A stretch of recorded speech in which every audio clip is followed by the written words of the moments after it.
Hi, everyone, and welcome back to Don't Tell Me How to Fan. My name is Josh Albrecht, and with me, as always, is my good friend, John Taylor. John, how are you?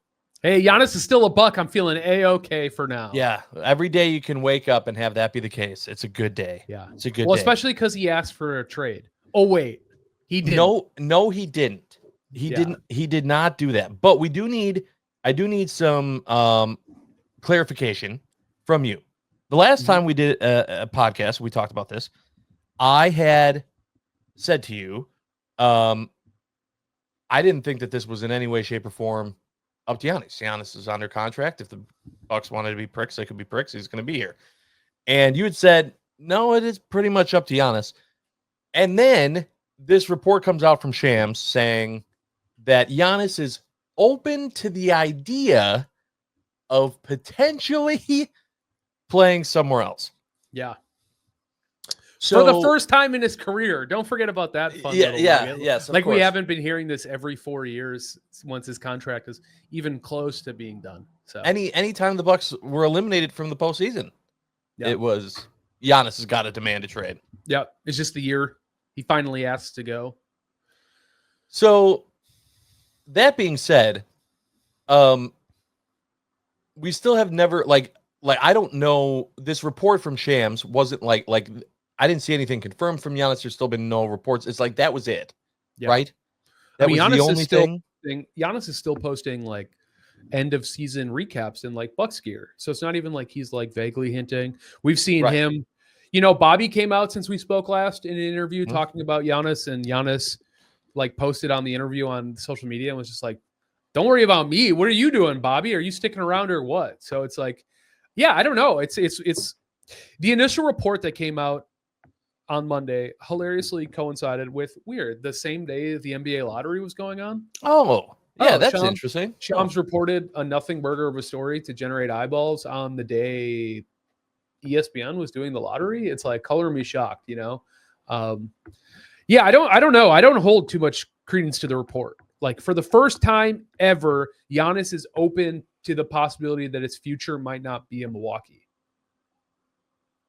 Okay.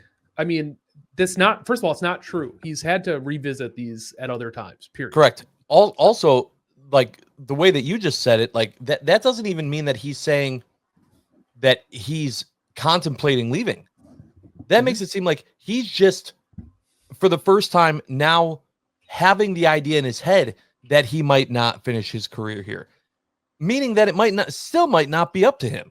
Like if he's just having the idea of, oh, I might not play the rest of my career here, that doesn't mean he's saying I should really get the hell out of Milwaukee.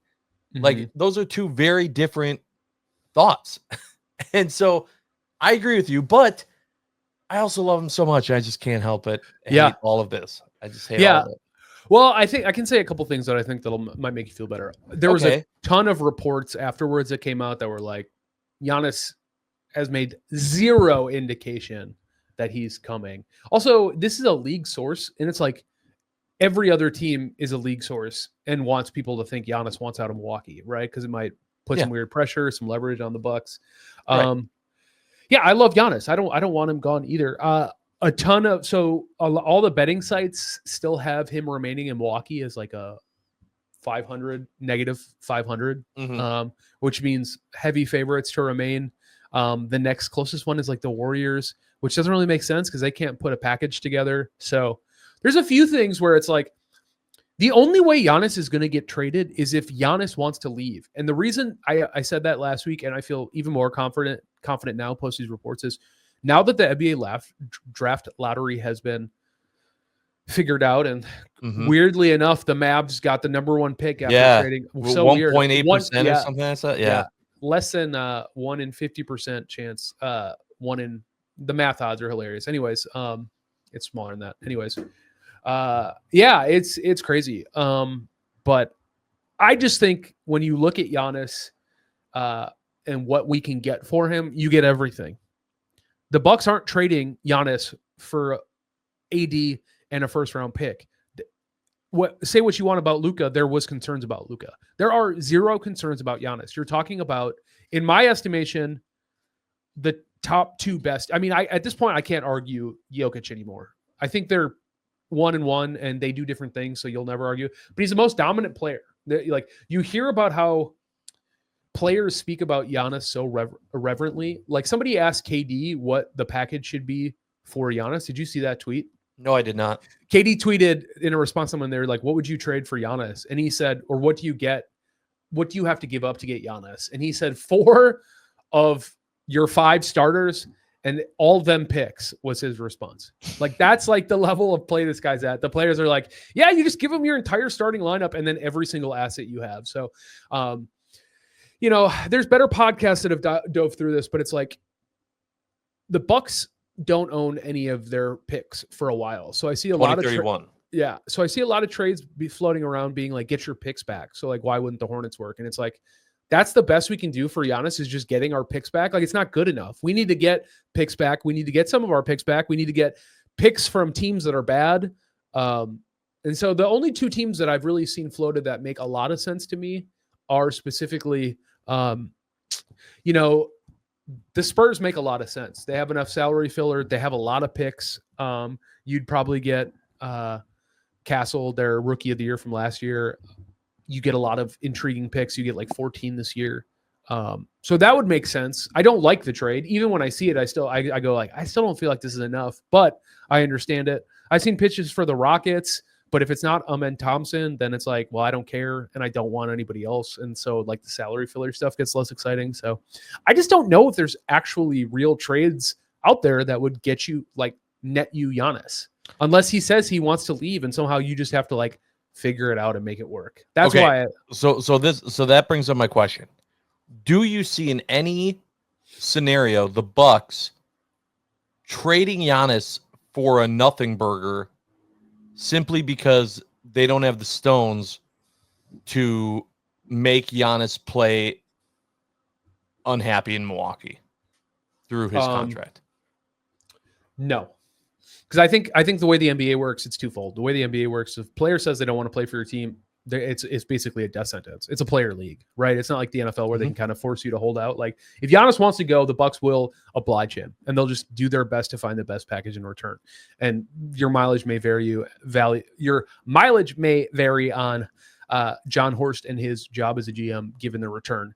But no, I don't think that they will force him to play a contract if it doesn't, and I don't think they're just going to trade him away for nothing.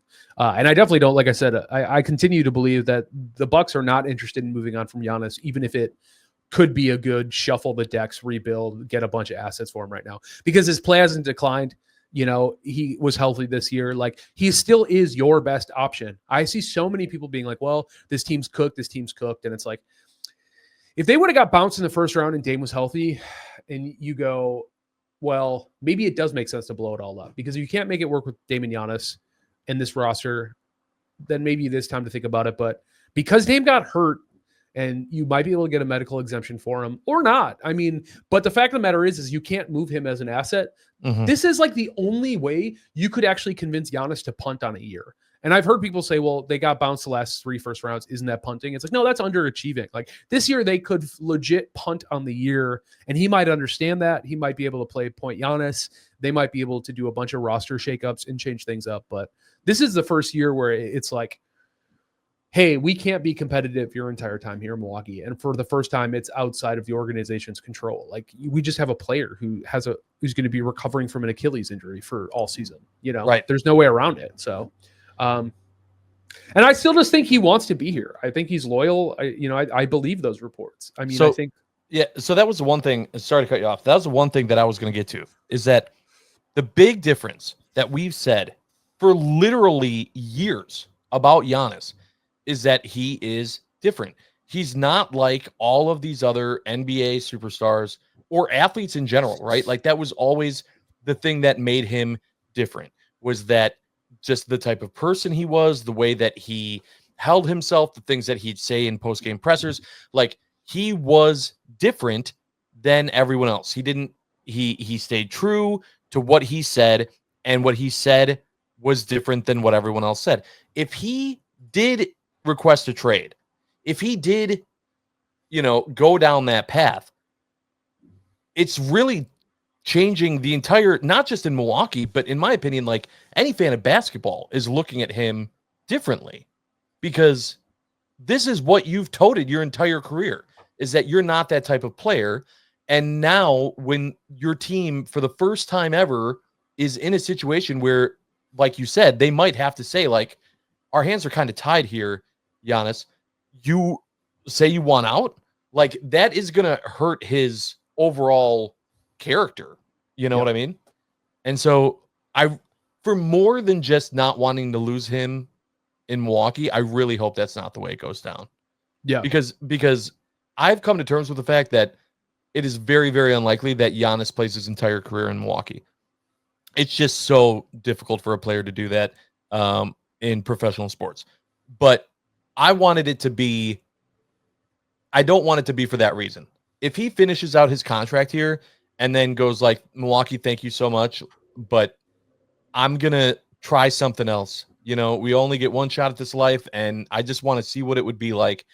I don't know that any of us can be mad at him for that. Yeah. You know, we just have to go, we love you, and we're still going to cheer for you, and thank you for everything. But if while he's still under contract, he plays that role of it's all about me, prima donna, NBA all-star, that's going to be really disappointing and make it a lot harder to love him as much as I do. Yeah. And so I'm really hoping that that's not the way this all goes down. Yeah. Again, all of this is spurned from a report that has nothing to do with the Bucks and nothing to do with Giannis. You know what I mean? So hopefully no new news comes out and the rubber meets the road. I mean, this is typically like step 0.5 where they start floating this idea around to the fan base. But I agree with you. I mean, if Giannis plays out the contract and goes, hey, we tried, this team just can't pony up the assets to be competitive anymore, that's fine. I understand that. I mean, some people are claiming that we're already there with our lack of picks and everything like that. And that's why I just keep coming back to, for the first time, you just gut this roster and you make the role players significantly worse around Giannis. You just got to shed a ton of contracts and just try to sign a bunch of 1-year stuff. We get Dame back. Either you bring him back or you trade him. And then all of a sudden you have Giannis and a bunch of cap room, and you can completely change the entire fundamental core and structure of this roster. And we can have conversations later in the offseason or whenever it makes sense about who we want to keep and who we don't. But sure. Did you see what Charles Barkley said in regards to this? Was floating around NBA on TNT, something just saying regarding the story of Giannis, and he was like, I really hope Giannis doesn't stay or doesn't leave. And he was like, I don't understand at all why people are saying this now. No one was telling me to leave. Like, why is this changing? Like, why does it have to be this way in today's NBA to where the expectation has to be that a player has to leave? Like that, I wanted to win for my team. I wasn't thinking about me. And I love that. I've always appreciated, Chuck's thoughts and comments on that stuff. But well, the truth too is true. Yeah, absolutely. I mean, the truth too is with the CBA, it's getting punitively impossible to build super teams.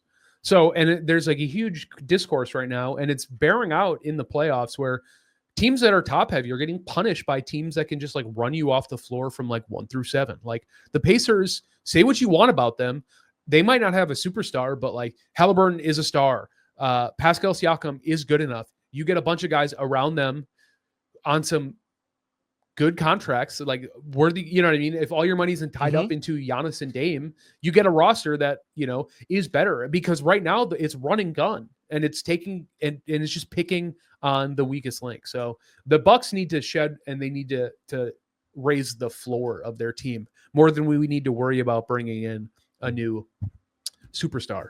That being said, there were some whispers of DeMar DeRozan apparently is getting shopped at Sacramento, and I'd be interested in that. I don't really know if I want to get rid of a pick, but if you do Kuzma and some filler, I think DeMar would fill in that Chris Middleton. We just need shooters around Giannis. And I know he's not a 3-ball shooter, but it's just we're losing a lot. That's the other thing. People are Dame's hurt. Dame didn't play well with Giannis. I'm not disagreeing that Giannis and Dame it did not turn out the way we thought it would. However, They still were the highest scoring duo. They still both averaged over 25 points a game. Like there's like a, and this is going to be a good segue for the Brewers. There is a offensive size hole in the Bucks roster that they need to figure out how to fill. And as much as I love AJ Green, Ryan Rollins, and I think maybe you could keep KPJ and Gary Trent Jr., none of them are turning into the next Damian Lillard. They ain't it. They ain't it. Yeah. No. Yeah. So we'll see. We'll see. Yep. And unfortunately, it honestly, it's like the Packers all like Brett Favre, Aaron Rodgers watch. It's like the same thing, but now this must just be what it's like having an absolute legendary all-star player. Is that like, especially in like a small market, you just are constantly having to think about what they do next, what's going to happen next. Yeah. And right now we're going through that with Giannis. Yeah. So. I mean, and it's the worst in basketball. You could be good and people still think you should trade them. Well, do you really think you can win a championship? And it's like, and that was the old basketball, I don't know. I don't know how the way the Bucks won their championship, they traded a lot of future assets and young players for proven veterans, and they won a championship, and we are feeling the effects of pushing all in on that model. But I don't know how you reset that model without being bad for a year. Right. So it just is what it is. So, at least now it's like Giannis is good enough that we will make the play-in tournament just off the strength of who he is as a basketball player. Yeah, just and him.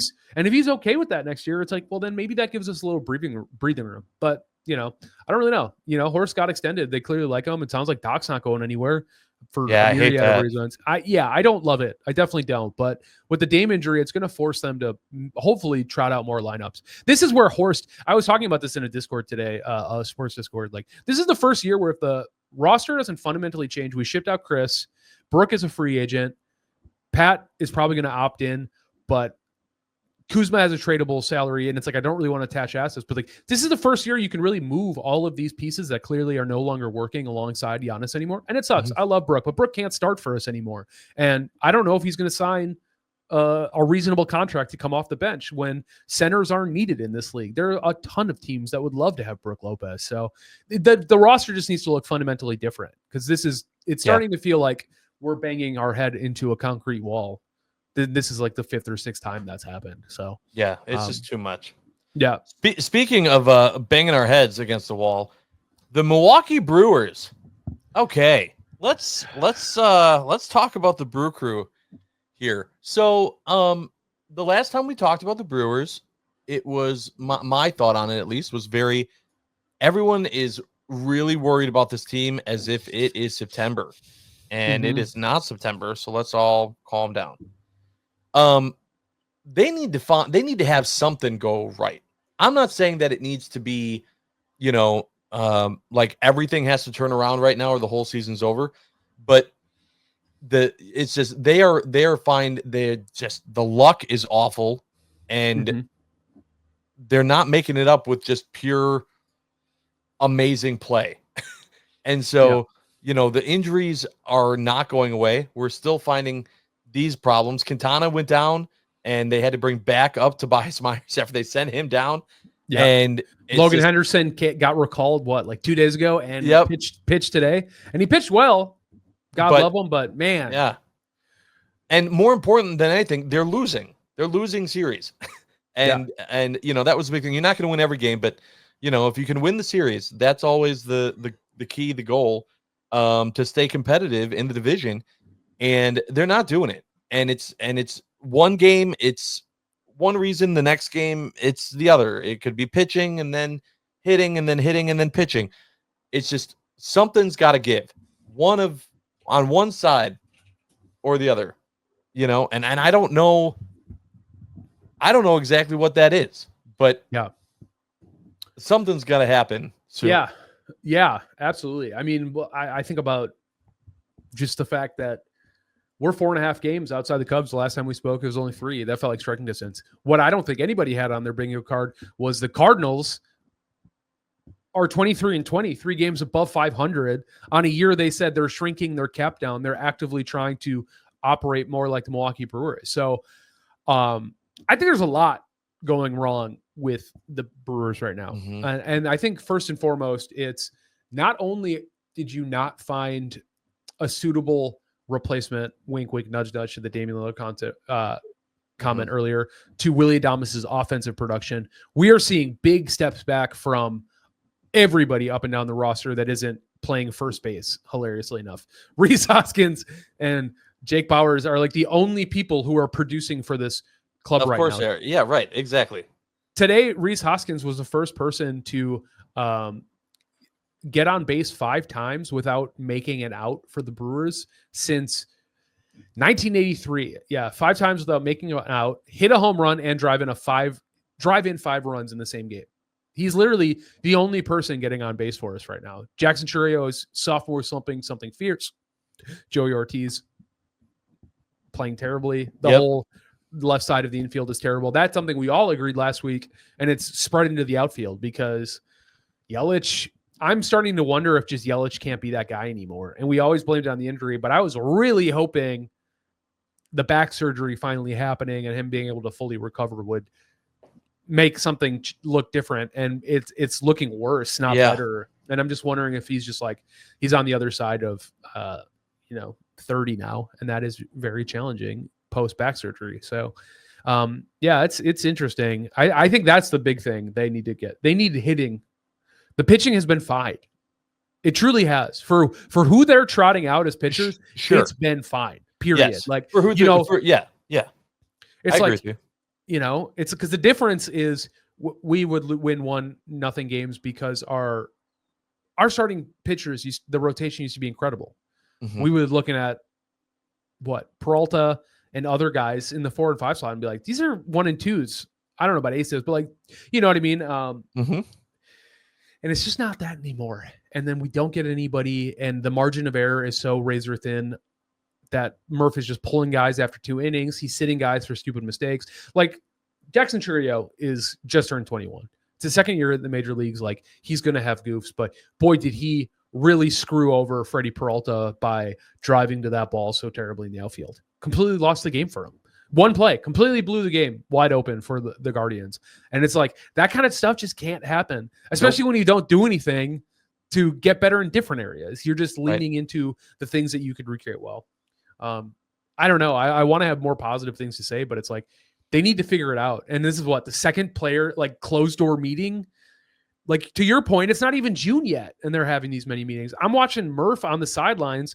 He looks like he hates these guys. He was having fun last year. Now I see him, every time they cut over to him, it looks like he's muttering to himself, like, I can't believe this is my baseball team. You know what I mean? So, I don't know. And then I get, like, in my head, I'm like, is Murph in his head? Like, is he doing too many moves? Like the pulling, the sitting, the pitching stuff. It's just like, I understand he's trying to, like, pull every lever to find a win, but I'm like, man, are you overthinking this too? Like, just from the top down, just everybody is, like, hyper aware of how perfectly this baseball team needs to play to be competitive in the Central, because they're not getting a wild card.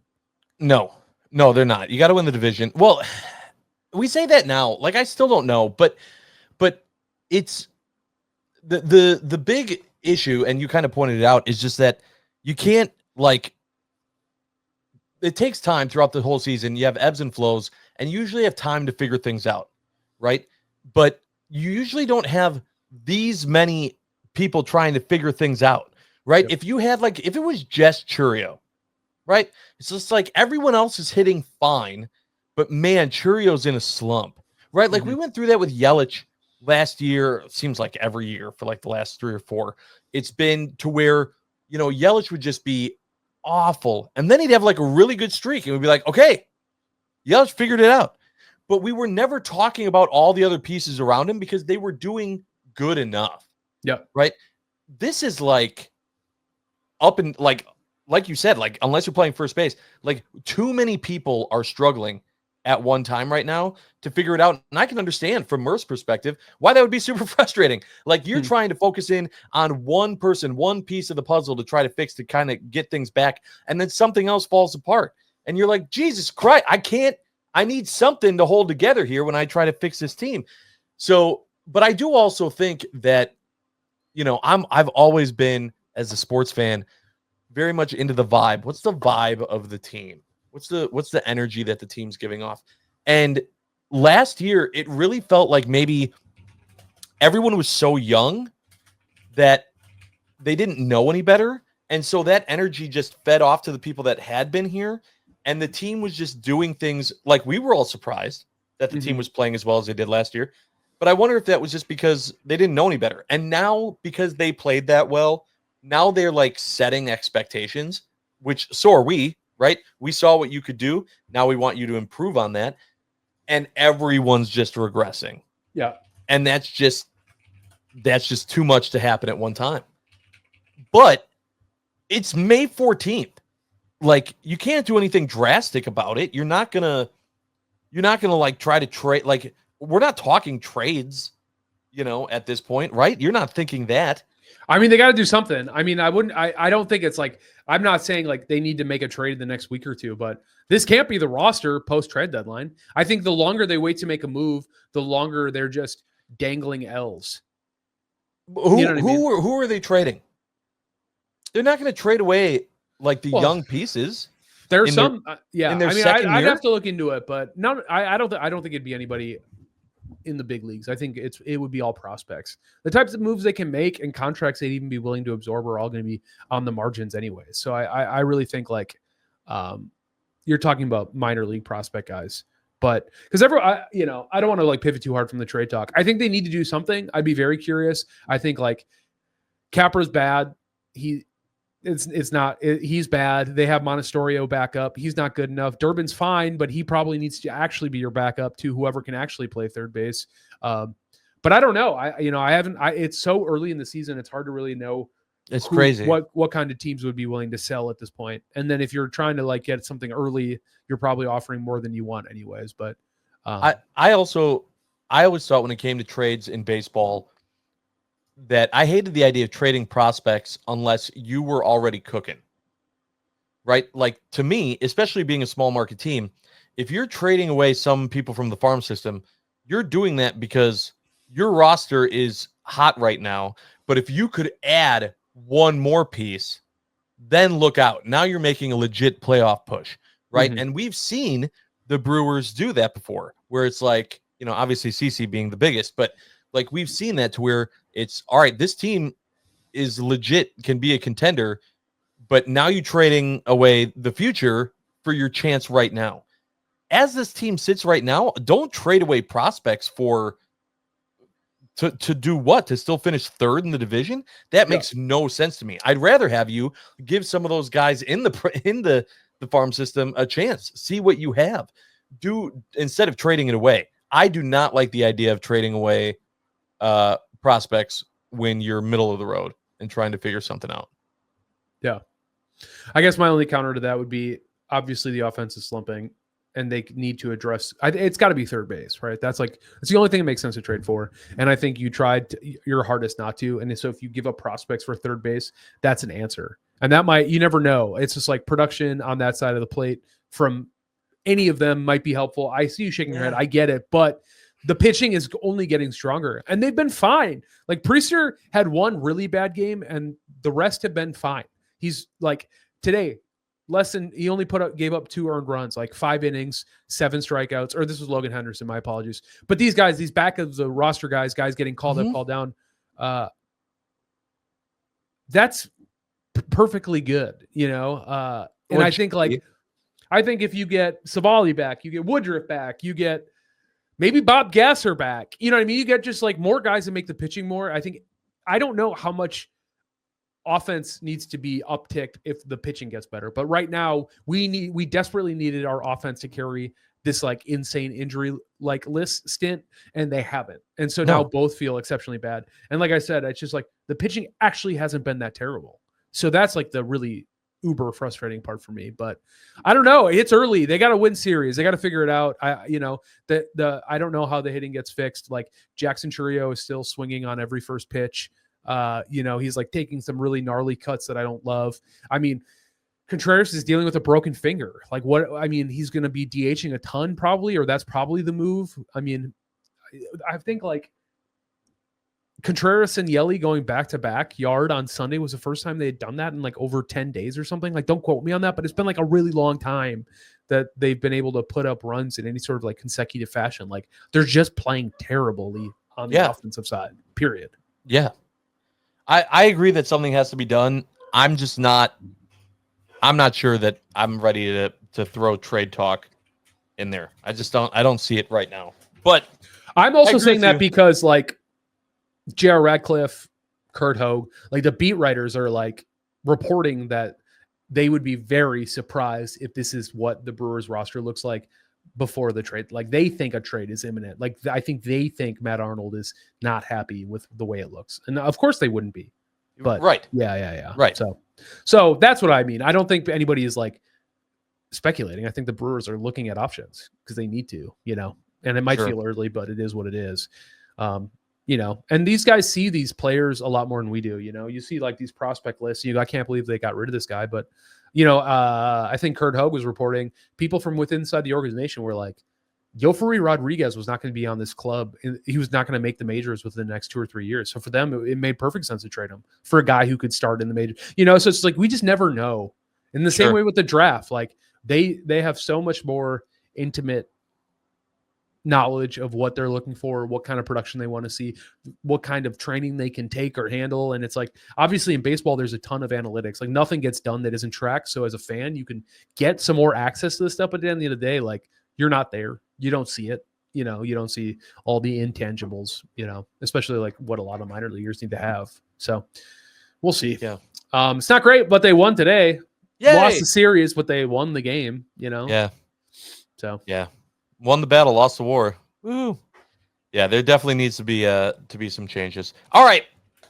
Hard pivot here as we get to the end of the episode. We got to talk about some WWE and Backlash, which was this last Saturday. Still not a huge fan of the PLEs being on Saturdays, but they didn't ask me. Triple H did not ask me what my thought was on it. They just decided to do it anyway. So, thoughts. I'm going to give you my overall biggest thought after watching this. Okay. The John Cena heel turn is not working. Yeah. It's just not working. And I don't know. Obviously, with wrestling, it's all scripted, so you don't know what is true and what's not. But when Triple H and The Rock both came out and they said, like, there was no real plan for me to be at WrestleMania, and like we just did this because Elimination Chamber needed some tickets sold and blah blah blah blah blah. If that is true, and then on top of that, this is the way that they're pushing John Cena as a heel, they need to stop it. Like, they need to just somehow find a way to just admit this was a mistake and try to find a way to turn it around. I don't know exactly how they do that, but they need to find a way to do that because, and I will tell you this, I loved all the fans in the crowd that just blatantly ignored the storyline, that were just like, we don't even care about the fact that you're supposed to be a heel right now. Like, we're cheering for you. We appreciate you. Like, good. Screw the storyline because the storyline sucks. That's what I have to say about that. Yeah. Well, for the audio listeners, I raised my hand. I think I solved it because I agree with you. I think the heel thing's not working. There was that look of like, what have I become? What am I doing to like keep this belt? Here's my pitch. And I don't think it needs to happen as soon as R-Truth as championship match. But what if John Cena loses the belt within the next month? And the real celebration is when he actually wins 18. You know what I mean? He won this belt in a shitty way. He loses it because he lost his way and he lost himself and a lesser opponent got the better of him, right? Whoever it is, could be R-Truth. That'd be hilarious. You let him be champ for a couple weeks and then Cena wins it back. But if Cena wins back the belt after a reclamation, that is how you retcon this. He drops the belt as the heel because it was stupid, and then he gets to win it back. How does he lose the belt? To anybody. I don't know. Maybe R-Truth beats him. He put R-Truth through a table. With no interference. Like, just like, that's what I'm saying. Like, if you're going to have John Cena, who you're toting as the greatest of all time, they're doing this last greatest champion ever, blah, blah, blah. Yeah. If he's going to lose it with just in a straight up wrestling match, fair match, Well, that's what the promo does, right? The promo is, I distracted myself trying to be somebody who I'm not. And while I may never forgive the fans for what they're doing or what they did to me, this is not me. This is not how I want to go out. I don't want to be the last champion. I want to go out as your champion. He turns heel. You know what I mean? The thing that gets in the way is himself. And that the promo, a good promo by John Cena cuts that. And then everyone can go, we don't know what 17 was about, but man, the 18th title win. Now this is the John Cena we can get behind, and we can go on the actual Celebration World Tour he should be getting, because it's not working. It's weird for him to come back and this is the response he's getting. It's fun. The turn was fun, but to live as a heel, it's just not, you're right. It's not working. And I think it like really does a shitty thing for his last 8 months. I just don't think he wants to do this for 8 months. And I don't think the story can sustain itself for that long. You know? It doesn't work. It's not working. It doesn't work. It's fine to have him be a heel, but the way that they're making him a heel, like we all waited years for him to be a heel. Yeah. Not like this. I wanted him to like to me, one of the best things he's done as a heel so far is when he put R-Truth through the table. Yeah. In the post, PLE post Backlash press conference. Like, good. Like, that's the thing. If you're gonna be a bad guy, be a bad guy. Don't be this like, no one cares about me. Like, yeah, that's not heel. That's just lame. Like, it's not.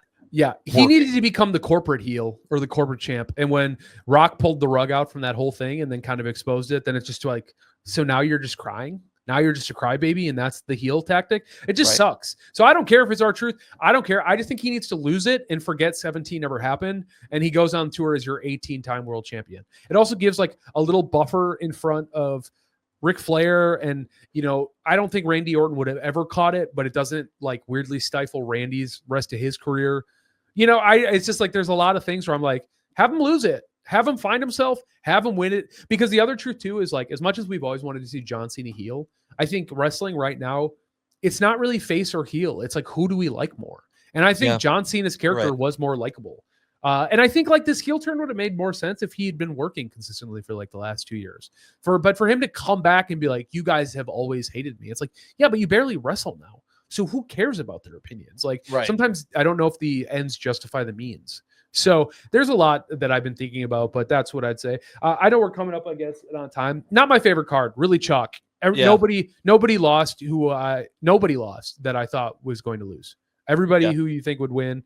The only thing I think I did think Becky Lynch was going to win. I thought Becky Lynch was going to win.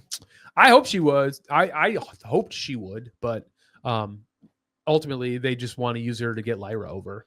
Which I hated. Like, if you're going to change everything about Becky and make her a heel and try to reinvent her after coming back, you can't do it by having her help put someone else over. That's not. Yeah, they only because now she moves to the back of the line. Like, They only had her turn heel to get Lyra over. So I don't know how much more wrestling Becky has in her. But between her and Charlotte Flair, it's like both heel turns are very like, I don't know, they're very interesting, and I think not great. No, not necessarily great. Especially you haven't watched Raw, but it's like, no. But you saw the tag team matchup. It's like when NXT wrestlers like Roxanne Perez and Julia are coming up as heels, like beating up Io after she like won a match. Like, that's heel shit. Like, we don't care if you like us. Like, it's like, so to just come back and be like, I'm owed. It's just like a tired trope.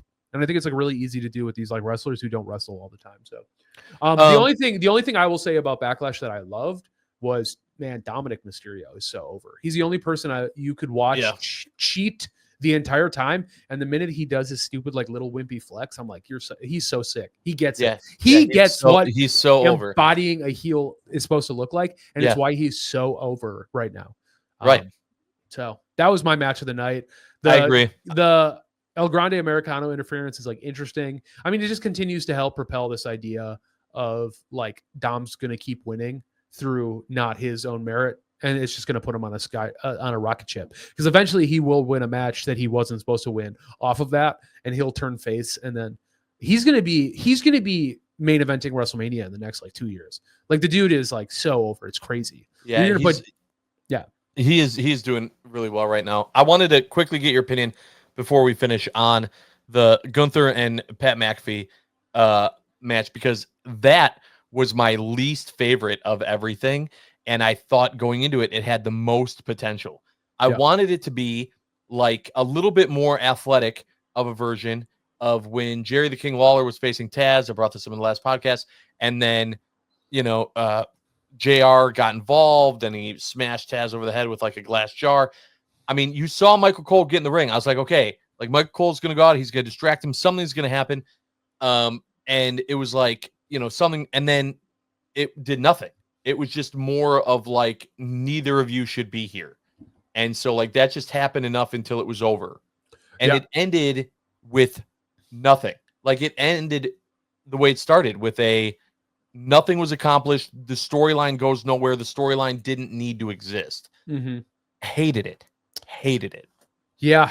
I don't know. I don't know if it like resets Gunther, if they thought maybe it was this opportunity to like, he like lost to Jay, which doesn't really make sense given Gunther's character. Like it's tough to see like why he tapped out, and maybe this like just kind of gives him like a fresh reset and he can like fall out of the picture. But he said that like after the Logan Paul Jey Uso, he wants his rematch. So yeah, I don't know. It's kind of a nothing burger. I think it really also is I don't know, man. I think it's like it was more about allowing Pat to get in the ring again and just like show how much he like loves wrestling. Like the dude is about it. Say whatever you want. Like he's not former wrestler Jerry the King Lawler. He's a guy who's done a couple NXT matches. He literally went in the ring knowing Gunther was going to turn his chest into hamburger meat. The guy's like a multimillionaire. Like there's no reason he has to do this other than that he loves professional wrestling. Yeah, so, he loves doing it. I wonder if there was an angle where it's like Pat's been putting his foot in his mouth about a few different things, all over the place. And that's just the kind of guy he is. And your mileage may vary on if you like that about him or not, and I'm not really here to comment on that. But I think like getting in a match, just kind of reminding everybody that like he will go, he does like it. I really love the promo. Somebody told me they thought it sucked, the one where he was like loyal to the soil and he kind of just called Gunther soft. I love that promo. We didn't really get a chance to talk about it. So it's like the wrestling aside, I don't really worry about, but I knew he was going to get his ass kicked. I just assumed somebody was going to I for sure thought this is how they were going to shoehorn like Goldberg's last match. I thought he was going to come out and like vindicate Pat or DQ the match, and then Goldberg was gonna be like, don't forget about me, because like Gunther versus Goldberg would be a hell of a last match for Goldberg, and I think it still might happen, but I just thought this was going to be the place to do it, because like I was like, why are they having the announcer wrestle him after like one tap out, so, and they still might come back that, but I don't know. My final thought here is that Randy Orton is amazing and I love him. I absolutely loved him in that match. I know he was in front of his home crowd and everything, but we all knew he wasn't going to win the match, but the antics that he had in the match were fantastic. I mean, from taking the drink of the Prime and being like, oh, this is disgusting, to, him RKOing like 7 people in 10 seconds. It was awesome. Knowing that he wasn't going to win the match, I loved it. I still would want to see that 09,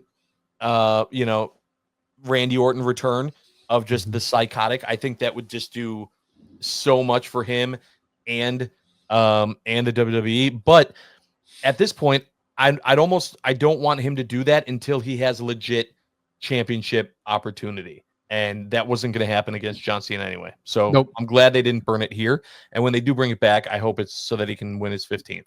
Maybe against your new champion, R-Truth. When R-Truth beats his childhood hero, John Cena. Yeah. Cannot wait. Cannot wait for that. What's up? All right. That's People good. In the house. Yeah.